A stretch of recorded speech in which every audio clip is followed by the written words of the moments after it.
O tema da noite de hoje, meus queridos irmãos e amigos, refere-se a uma lição de Jesus que está contida em João, no capítulo 13, versículo 34, que diz o seguinte: disse Jesus: amai-vos uns aos outros. Antes de nós começarmos o estudo da noite de hoje, eu vou propor um desafio a nós. O desafio é uma questão. Não precisa verbalizar. Basta que nós possamos responder mentalmente a pergunta que eu vou propor aqui, que é a seguinte: quem na Terra, em toda a humanidade, representou o amor vivo?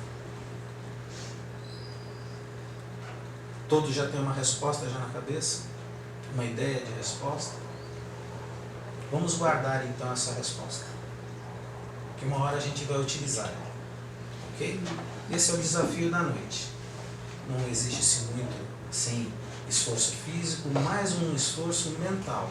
Talvez seja simples, mas a resposta a gente vai guardar para o transcorrer aqui do nosso estudo da noite. Essa lição dita por Jesus no versículo 34 foi uma lição em que na noite em que Jesus fez a ceia com os apóstolos, ele faz ali algumas orientações aos apóstolos, né? Conversando ali com eles, ele diz, né?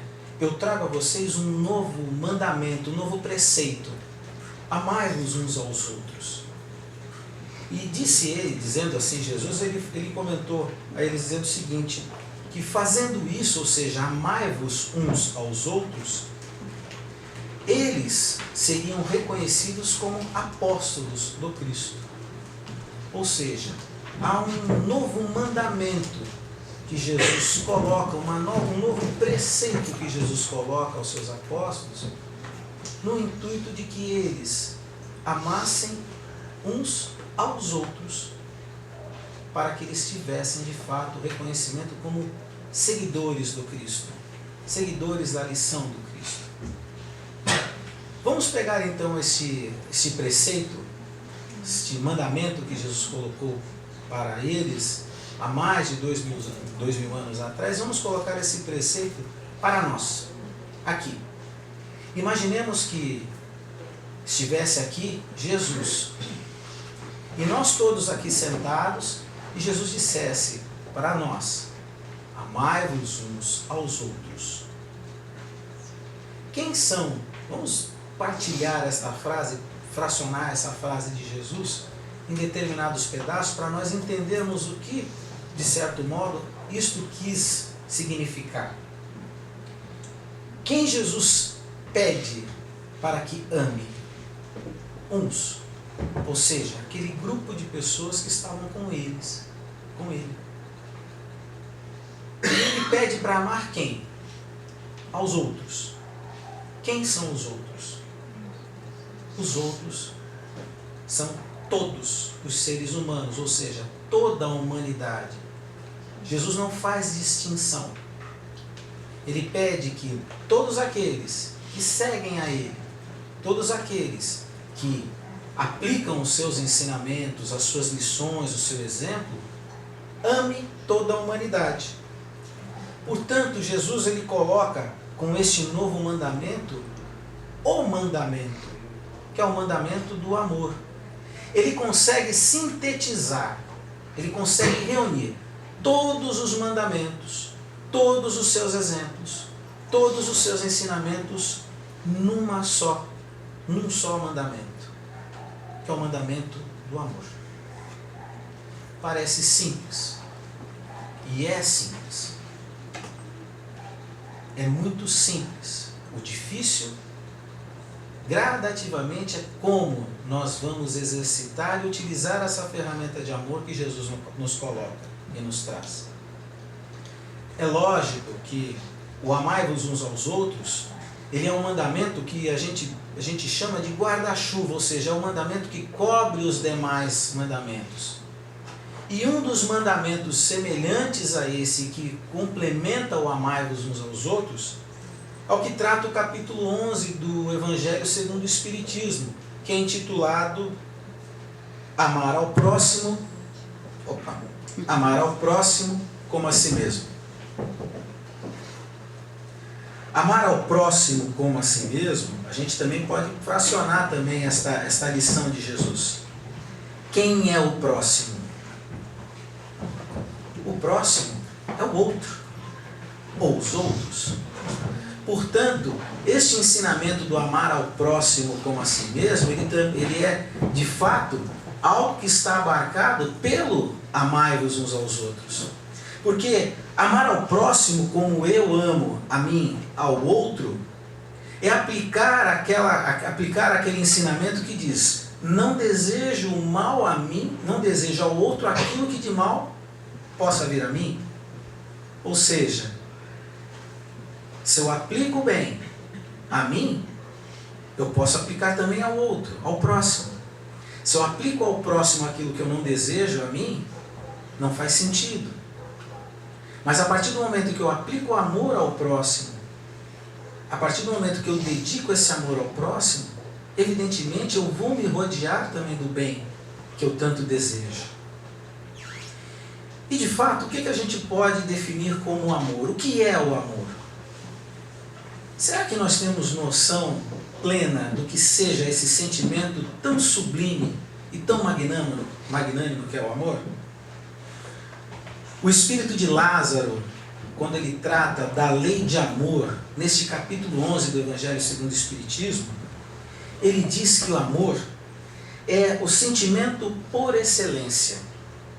Ele é em antítese, ou seja, ele é o contrário do instinto, que ainda é carregado por nós. Nós, aqui encarnados, estamos no início da nossa fase evolutiva. Nós temos uma estrada muito longa a ser percorrida para nós alcançarmos a perfectibilidade, que é alcançar o que é mais próximo da perfeição, que é Deus. Nós vamos chegar lá. Tenhamos todos nós plena consciência que nós estamos no caminho certo. Nós vamos sim tropeçar, vamos falhar, porque Deus ele não exige nada além de nós daquilo que nós temos capacidade. Ele não quer nada que seja um esforço acima daquilo que nós temos condição. Afinal de contas, Deus nos conhece, sonda o nosso coração a todo instante. E Ele, como Pai amoroso, nos coloca nesse grande educandário que é o planeta Terra, no intuito de nós aprendermos, de nós aperfeiçoarmos, de nós ajustarmos os nossos comportamentos e a nossa moral, ajustar aquilo que nós precisamos de fato corrigir. E Ele, como Pai amoroso, nos dá esse suporte. E muitas das vezes aquilo que parece ser algo que não nos é positivo, muito pelo contrário, quando nós começamos a olhar as coisas pelo prisma da lei de amor, deste máximo mandamento que Jesus deixou por nós, nós começamos a ter compreensão daquilo que está ao nosso redor. O amor, sentimento por excelência, ela é a troca do personalismo pela humanização, pela humanidade. O Espírito Lázaro, ele diz no início dessa sua explicação sobre a lei do amor, o seguinte, eu vou tomar a licença de ler. O amor resume toda a doutrina de Jesus, porque é o sentimento por excelência. E os sentimentos são os instintos elevados à altura do progresso realizado. Instinto evoluído, conforme o nosso progresso. No seu ponto de partida, o homem, o ser humano, só tem instintos.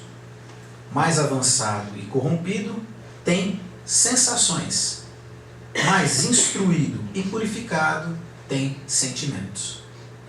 Portanto, o Espírito Lázaro, ele aqui, se nós fazemos aqui uma interpretação, ele nos dá dois conceitos de amor existentes aqui.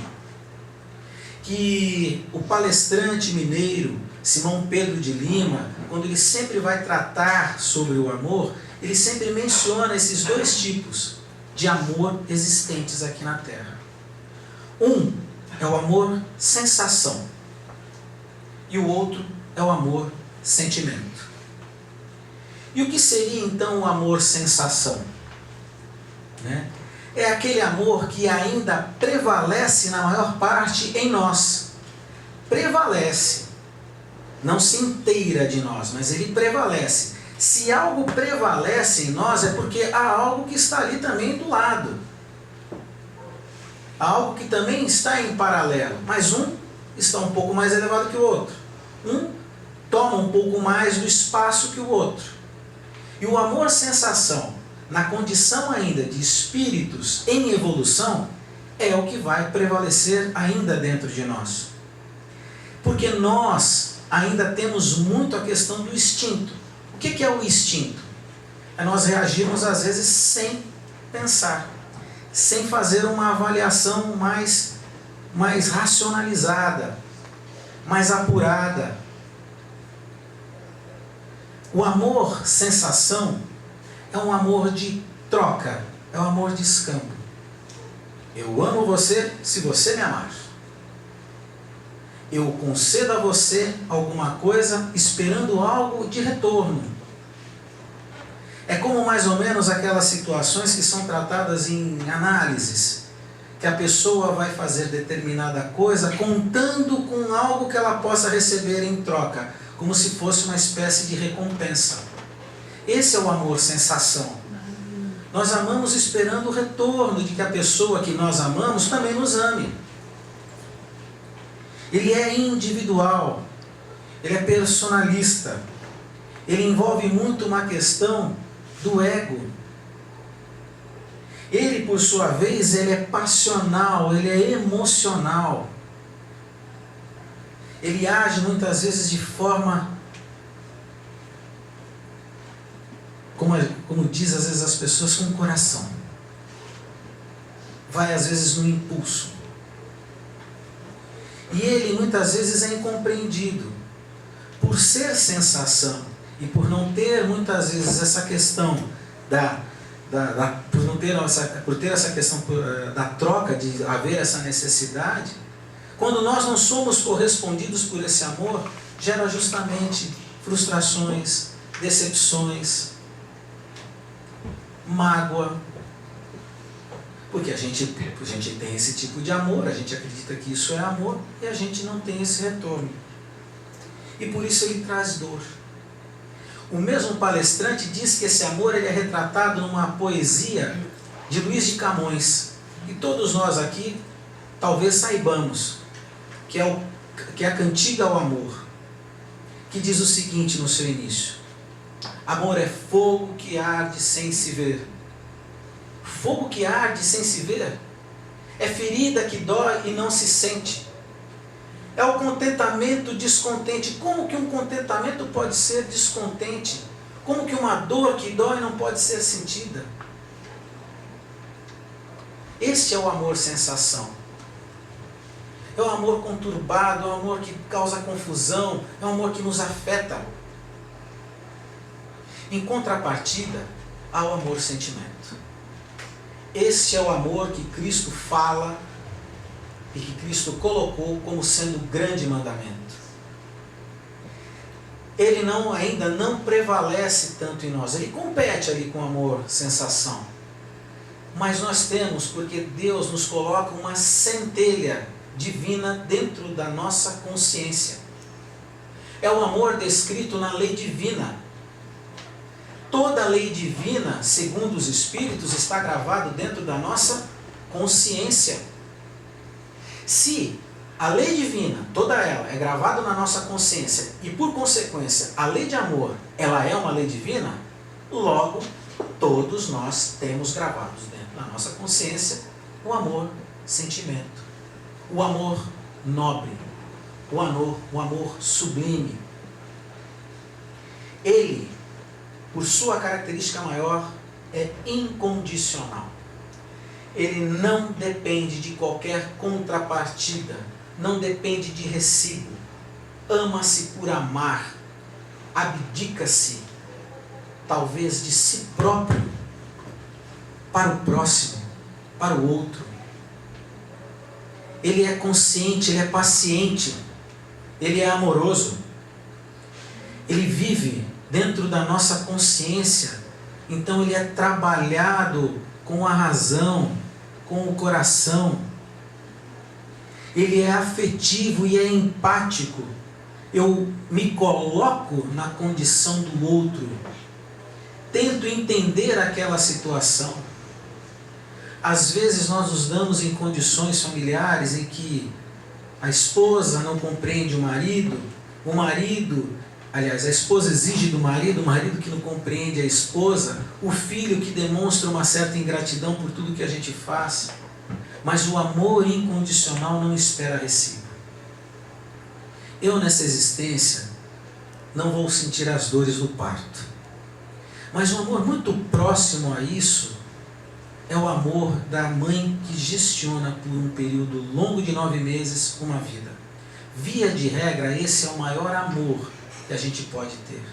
Ainda mais porque a mãe traz a vida a esse espírito que quer reencarnar. Ela é a via, ela é o meio que esse espírito tem.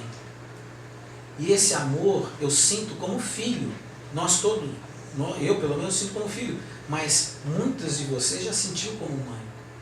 E é algo que eu, infelizmente, nas minhas limitações, não vou conseguir compreender. Mas sei que é muito sublime, é muito importante. E ele traz paz. Porque quem tem consciência do amor, sentimento, sabe que esta existência, ela é uma somatória de outras existências, porque a vida, ela não tem fim. Nós vivemos este pequeno momento, que vai depois adiante seguir. Lendo uma revista chamada Momento Espírita, foi colocado ali uma carta de declaração de amor, onde a pessoa ela diz o seguinte trecho: a melhor parte de amar é ser o alguém de outra pessoa, ou o seu alguém. Quando nós somos alguém de outra pessoa, quando nós dedicamos o nosso coração e o nosso sentimento a outra pessoa, independentemente das limitações afetivas, independentemente ainda dos obstáculos que aquela pessoa precisa enfrentar para se melhorar, quando nós somos o amor desta pessoa, nós certamente vamos entender, compreender e auxiliar essa pessoa a vencer esses obstáculos. Independentemente de ser ou não correspondido, esse amor ele é pleno. Esse amor ele abarca essa falta de compreensão do outro por nós e não exige rigorosamente nada de nós. E há um trecho que eu vou também ler aqui dessa revista que eu acho muito importante e que de fato nos traz exemplos para que nós possamos, através desses exemplos, termos um modelo para nós seguirmos. Foi o amar de tantos espíritos iluminados que garantiu que a Terra continuasse a existir e não sucumbisse por inteiro na mão do orgulho e do egoísmo. Portanto, o amor, sentimento, ele supera o nosso orgulho. Quando nós não somos correspondidos e nós nos afastamos daquela outra pessoa, muito fala desse nosso orgulho, muito fala desse nosso egoísmo. E como disse aqui o texto, quais exemplos de espíritos iluminados nós tivemos aqui na Terra? Um exemplo que está na literatura espírita, no livro Nosso Lar, é a mãe de André Luiz. A mãe de André Luiz, me perdoe muitas vezes o momento de emoção, a voz embarga, mas é interessante como a tenacidade desses espíritos iluminados nos toca a fibra. A mãe de André Luiz já vivia num plano um pouco mais elevado do que o Nosso Lar. E conversando com André, ela falou: eu vou voltar na orbe, eu vou reencarnar para ser companheira novamente de seu pai e dos dois espíritos que estavam ali com ele naquela situação deplorável, para ser mãe desses espíritos. Por quê? É através desse amor que ela demonstra o seu carinho e sua afetividade a eles. Lembram da pergunta e do desafio que a gente colocou aqui no início? Qual outro exemplo de amor incondicional? Esse, de fato, é o único exemplo mais importante que temos e que serve e que foi depois criando novas, repercutindo em outros espíritos iluminados. Quem era a resposta? Pode falar, gente. Jesus. Jesus, na hora mais aguda da sua vida, no momento da cruz, enquanto ali, imaginemos nós. Vamos imaginar. Vamos voltar a mais de 2000 anos atrás e vamos imaginar ali. Nós ali torcendo por ele e aqueles centuriões, os então importantes daquela época, escarneando de Jesus. O que disse ele? Pai, perdoa, porque eles não sabem o que fazem. Ele não falou assim,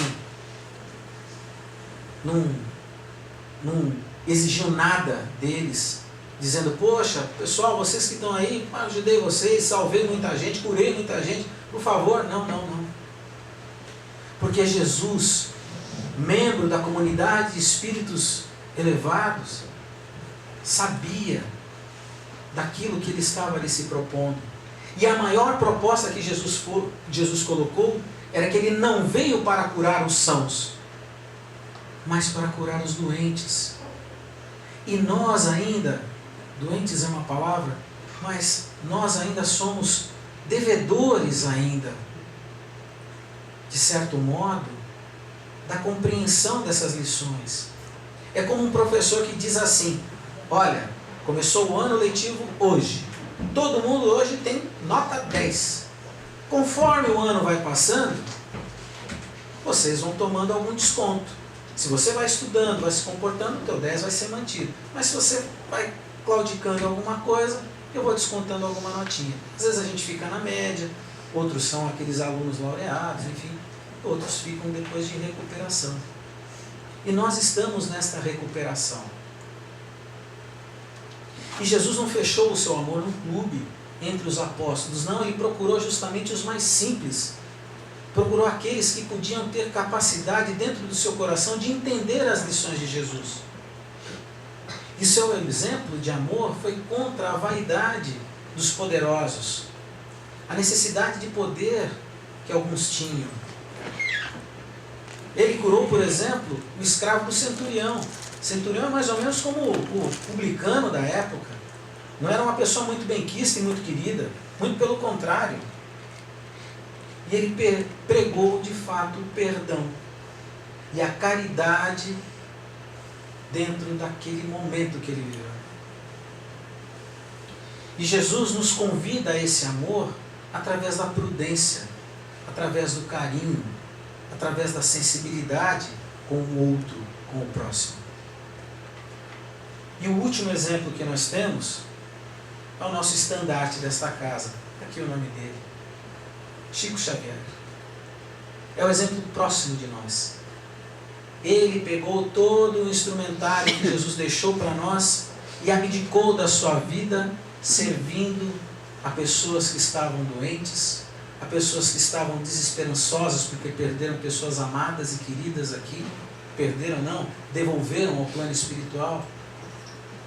Certa feita, dizia o Geraldinho, que conviveu muito com o Chico Mineiro, Geraldinho disse que uma vez a madrinha de Chico quase quebra a mão, quebra o braço do Chico, numa das reações que ela tinha, infelizes com o Chico.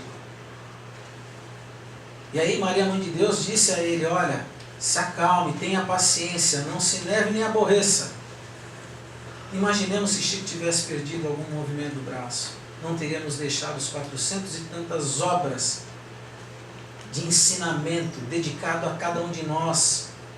Ele não dedicou a mim, a ela, não, dedicou a todos, Isto é um amor, abnegação, é um amor incondicional. E para concluir, eu vou deixar o Chico então falar justamente o entendimento dele sobre amai-vos uns aos outros. Terminando, depois a gente volta a fazer a prece final. Mas eu peço encarecidamente que prestemos todos nós atenção nessa lição que ele coloca, porque é linda, não só bela, mas ela toca, e que possa tocar da mesma maneira que tocou o meu coração, o coração de todos vocês.